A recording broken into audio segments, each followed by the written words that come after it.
when getting quick on Athabasca.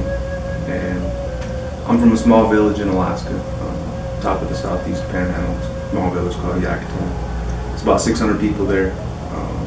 I was raised in Alaska and lived there until I was about 22 when I moved to LA, and spent about 3.5 years there before I moved back to Alaska for about a year and a half, and then headed back south again, and spent some time living in Edmonton, Alberta, and also in back to LA again, and traveling.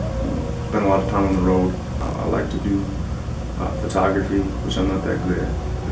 I'm a good picture taker. I wouldn't call myself a photographer, but I made some money doing that. A model. I don't like to think of myself as a model, just because that sounds funny to me, but I do it, and it's kind of funny how I ended up doing that. Just kind of came about. Somebody asked me to do a photo shoot, and I did it, and then it turned out good, and it created more opportunities to do it more and more, and now it's taking me places. It's taking me all over the country, really, and so I've done some film work. It's my first time in Bismarck, first time in North Dakota.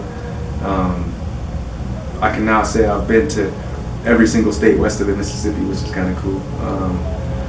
But yeah, it's a cool place. I like North Dakota. Well, I was asked to be the MC for this year's Miss Indian Nations Pageant, and so yeah, just came out, and really great to be here.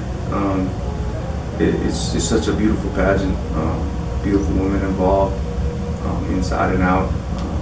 What I found to be most fascinating about the pageant was it didn't feel like a regular beauty pageant. It's not that. It's more focused on these girls and the culture. You know, that's the big thing is they compete for a $2,000 scholarship. Second place is $1,000. And but the cool thing about it is what the competition is about, and they share their culture, and so they compete in a traditional category. Talent competition, and they have so much to share, these girls, and they know so much about their culture that it's inspiring to me, really, because I'm about the culture, you know, about my cultures. Come from a couple different tribes, so I try to learn as much as I can about my culture, but as well as you know, other people's cultures too. I've been around the world, and that's one of the most fascinating things to me, is to learn about other people's culture. So, and with that, you know, I learn more about myself and learn more about my own culture. So I really like the pageant. I think it's a beautiful thing, and it motivates people to want to get better at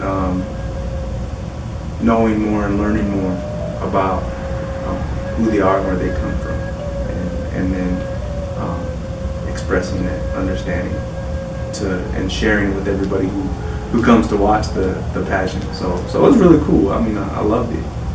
Pow was awesome. It was really cool to see the Aztec dancers. I always liked powwows.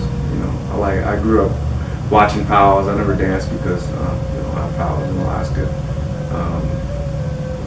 But you know, I love being around all these Indians. I love being around the music, the culture, and I got to catch up with an old friend here too. That you know, he was a friend of mine growing up in Alaska, and he was kind of a city boy, and he's Mexican. So he never grew up around culture, and today he came to the POW to see me, but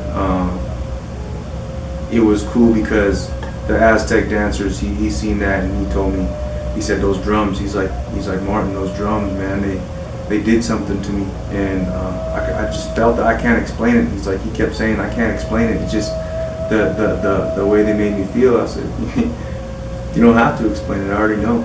You know, that's the heartbeat of your mother. I told him. You know, and so you know, it was healing. It's a beginning of healing for him, and that's what those drums do. It's good medicine. You know, so I'm just glad I was able to see him and be out here and be a part of the pageant. And you know, I'm just grateful for the opportunity to be able to travel and do these kinds of things.